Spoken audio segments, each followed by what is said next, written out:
বিশ্বের বৃহত্তম হালাল শোকেস হিসেবে পরিচিত মালয়েশিয়া আন্তর্জাতিক হালাল শোকেসের ২০তম আসরে অংশ নেয় বাংলাদেশ। কুয়ালালামপুরে ৪ দিন ব্যাপী চলে এ আসর। মেলায় অংশ নেয় ৪৫টি দেশ। কুয়ালালামপুরে Malaysia international trade and exhibition centre MITEC-তে হয়ে গেল বিশ্বের বৃহত্তম হালাল শোকেসের ২০তম আসর। এ আসরে খাদ্য ও পানীয়, modest fashion, e commerce, Islamic finance ও ফিনটেক সহ মোট ১৫টি ক্লাস্টারে ১,০০০-এর বেশি বুথের মাধ্যমে বিশ্বের ৪৫টি দেশ এই মেলায় অংশগ্রহণ করে।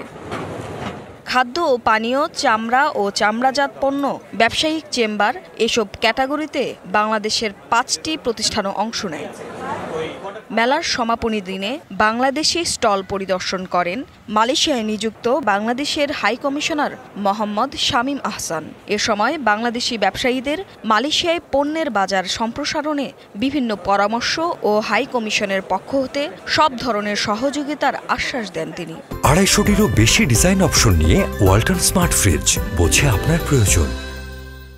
ব্যবসা বাণিজ্যের ক্ষেত্রে এবং বিনিয়োগের ক্ষেত্রে মালয়েশিয়ার সাথে যে আমাদের একটি তাৎপর্যপূর্ণ সম্পর্ক এবং কোলাবোরেশন বিদ্যমান, সেই জায়গাতে হালাল পণ্যের আরও বিকাশ ঘটিয়ে রপ্তানি আরও আমরা আমাদের সম্ভাবনাকে কাজে লাগিয়ে কিভাবে আমরা আমাদের অবস্থানকে আরও দৃঢ়তর করতে পারি, সেক্ষেত্রে আমরা কাজ করে যাব।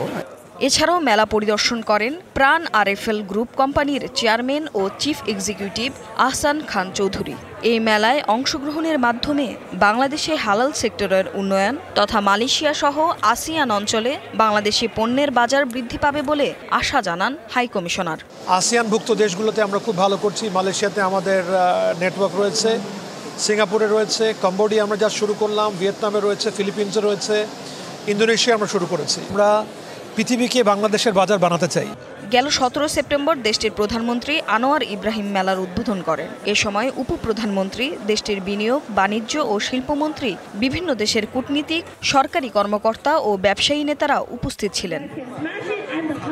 DBC news desk.